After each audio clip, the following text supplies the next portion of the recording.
now of healthy knees. Obviously, if you're here, you've kind of come a long way through episode 1 and 2, mastered those two. Remember now, you can always go back to episode 1, revisit it, remaster it, okay? So the stuff that you'll learn in episode 2, you start to build some more strength.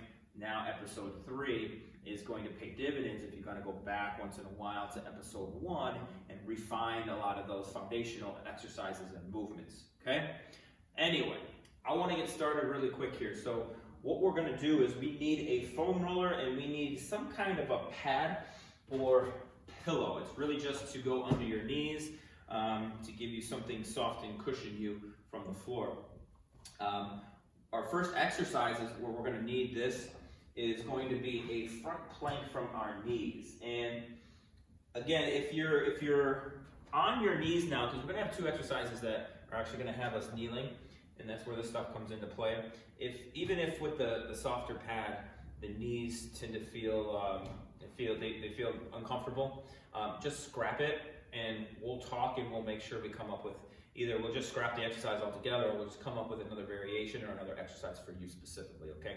Don't want any pain here in any of these exercises, because pain is going to tell the brain that this is not a good movement, this is not a good exercise. And then the brain won't really download that as something that it's going to then repeat. So we'll kind of be wasting our time, okay? So no pain. What we're gonna do is, I'm not gonna use the pad, but again, it would just go under your knees if you are going to use it. I'm gonna go down into a plank position. I'm gonna rest on the floor. And I wanna start here with my palms down. I'm not gonna grab my hands together. I'm gonna have my palms flat. I'm going to have my elbows just slightly behind my shoulders. I don't want them out here. I don't want to create a bridge effect because I want to really promote the abdominals, and I want to make sure that the arms and the shoulders are associated to the core and the rib cage more so. So when I push through like this, I tend to get more tension and recruitment in the neck and shoulders. So elbows are just behind the shoulders. It'll make the exercise a little bit harder. And what I'm going to do is I want to take a breath in through my nose. On my exhale, I'm going to exhale and drive the front of my pelvis, my lower abs, and my belly button away from the floor. And I do that to a point where my back then is kind of flat from the top of my shoulders to my tailbone, or parallel to the floor, I should say. So I'm not going to stop here, and I'm not going to go all the way up to here, but I'm going to come to a position where I'm kind of parallel to the floor. I'm going to breathe in through my nose, and when I do that, I'm going to expand into my back. When I exhale, I want to exhale out of the front. So I want to use my abs to exhale. So I'm exhaling away from the floor, not letting my stomach come towards the floor, but I'm exhaling into my back, then I'm exhaling away from the floor as I exhale. So abdominals working, holding this position. I'm going to have my tailbone tucked under, my chest up a little bit so that I'm nice and long. I'm going to breathe here, and I want to hold this for about 30 seconds to a minute, okay? So kind of like the old protocol we do, work your way up to 30 seconds, and then once you get to 30 seconds, work your way up to a minute. Once you've done that and gotten up to a minute where you can manage that position, keep your keeping stress out of our back, keeping stress out of our neck and shoulders, keeping the stress out of our hip flexors, but feeling our support through our midsection the entire time. Then what we'll do is we'll add a pull. Once I get up there, I'm going to start to pull my elbows and my knees towards each other, like I'm trying to wrinkle up the mat in between them. They're not moving. I'm just using the friction to pull and generate tension. You don't need to add a lot of pull. Pull can be very gradual. I don't want it to change your posture. So nothing changes. You get in that position, and when you start to pull, nothing changes. You shouldn't be able to see that you're actually pulling. You still have to breathe. You're going to have a tendency to want to hold your breath. So it's still the same breathing stuff. And then that one, you're going to do the same thing. You're going to work your way up to 30 seconds, and then once you get to 30 seconds, work your way up to a minute. 2 sets with 30-second break in between. Exercise number 2, we're going into our bridges again. We're going to do a long bridge again. This time we're going to do it with a march. So like before. The regular bridge is right under here. We're going to go out a little further, right? And so we start here. As we progress, we work our way further away with this exercise, the same as we did with the long bridge. I'll demonstrate from here. We get our rib cage down and back, okay? Locking those abdominals in, grounding ourselves to the floor. I want you to curl your tailbone off the floor, or you're gonna feel most of your back on the floor. So I'm not bridging up way high for this one.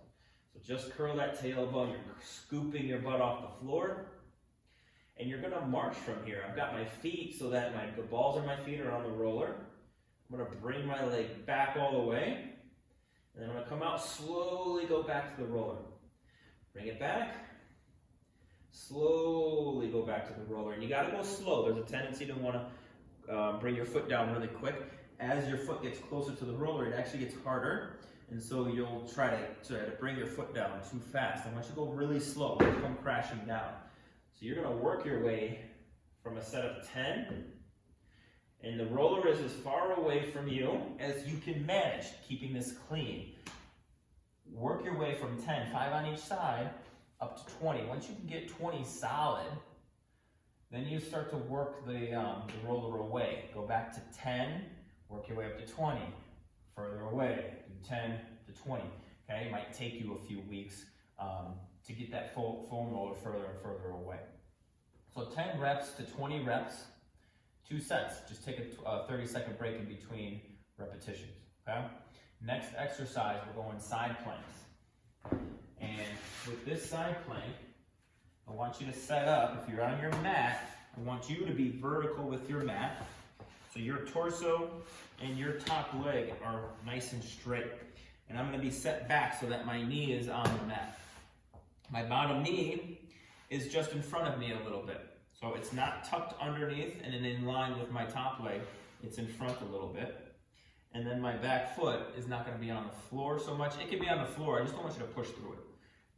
So when you go up into your plank, I want you to press down through your elbow and your hand, and then push down through your knee. Don't push down through your foot or your shin. So I'm going to press myself up. When I come up, I'm going to rotate forward just a little bit to make sure I'm in my abs. I can take my top hand and help myself up, okay? In the beginning, you might want to do that just to make sure we're not killing our shoulder and getting into our back too much. So we might come up. When I'm up here, I want to feel like my left obliques, my bottom side, I should say, obliques are working, and then I have pressure through the outside of my knee where my butt is working, and my back foot isn't doing anything. I'm going to hold that. So I feel my butt, bottom side obliques. I'm definitely going to feel my arm a little bit. I'm going to hold that same protocol up to 30 seconds and then work my way up to a minute. I'll do one side. Let's say 30 seconds on one side, 30 seconds on the other side. Come back to the first side for 30 and then the second side for 30. Once I get up to a minute on each side, I'm going to have a progression for you where we are going to go up and down. So we're going to come up here, own the position first, and then very slowly tap your hip and back up. I want the movement to come from the hip though, so this stays put. I don't sink my rib cage into the floor. I keep the rib cage away from the floor, and it's my leg that's moving me up, so it's my butt that's gonna work to go up and down. Go very slow. Tap gently, come up and pause. Tap gently, come up and pause. Start with 8. Again, really slow. Work your way up to 15. Same thing. Left side, right side, left side, right side. Okay? Next exercise is another kneeling exercise. So we might need our pad here or pillow or whatever it is you're going to kneel on. Again, if there's discomfort in you kneeling on your knee, scrap it. We'll find something else or a different way to do it. So what I want is you to take your foam roller, you're going to put it right at the tip of your toe.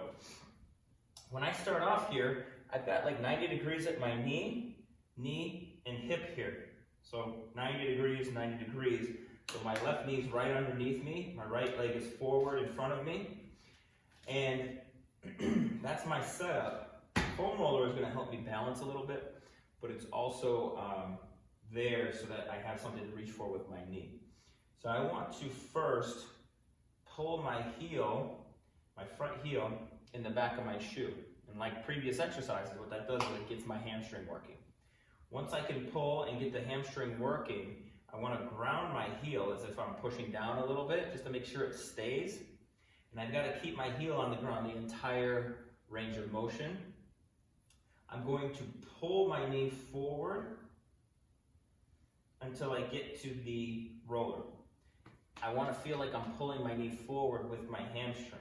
So the entire time I'm pulling my heel back and grounding my heel. My heel does not come off and my hamstring never shuts down, okay? So what I want is about 5 seconds to get there. 5, 4, 3, 2, 1, and then I want about 5 seconds hold. Make sure you're pressing your heel into the ground and pulling your heel in the back of your shoe and your hamstring's working for 5 seconds, okay?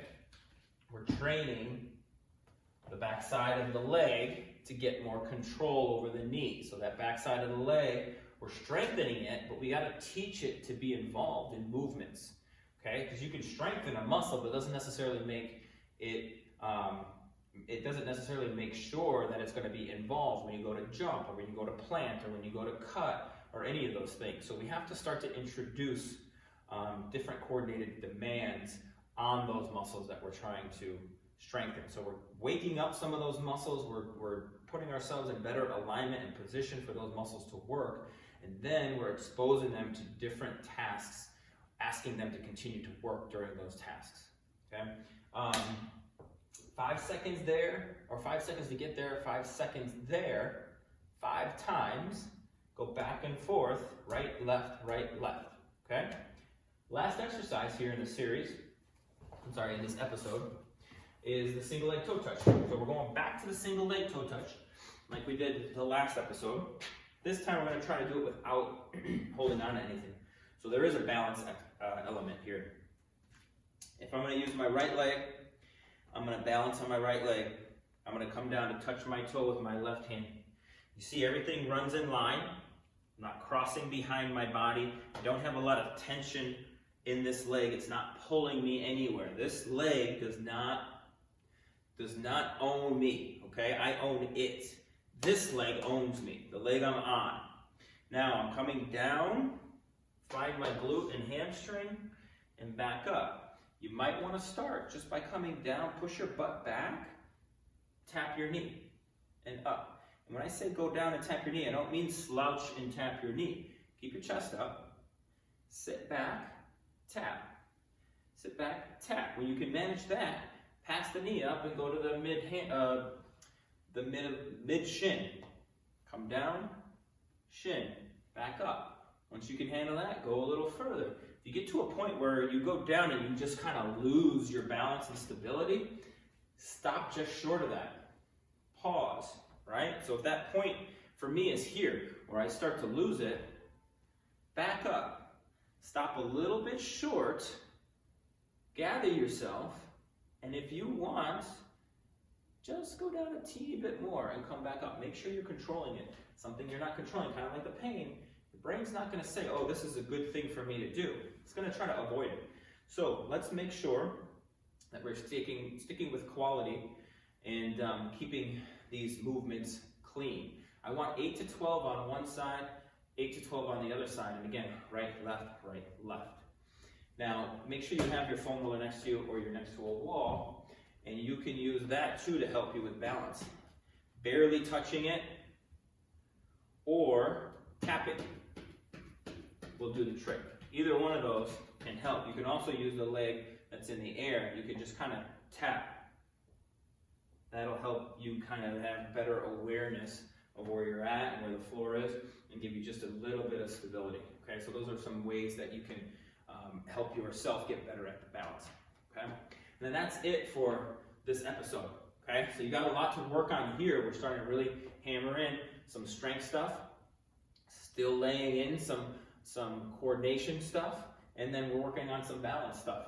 Stick with it. This will pay off. Even just these exercises, even though you don't think that they're like super dynamic or ballistic or anything like that, it's going to help you move better on the court. It's going to start to reflect in how you feel when you're doing things. Maybe you'll start to feel different when you're walking up or down stairs.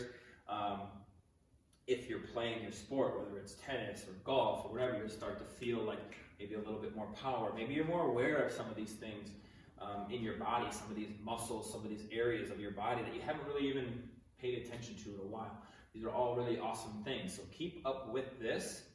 We've got another handful of episodes here for these healthy knees, so there's a lot of room that we can work on to progress. Okay, guys? So remember, revisit episode 1. I always think it's great to go back to that foundational stuff and tweak it and refine it. It's going to pay off at the end. Okay? So until I see you again next time, thank you.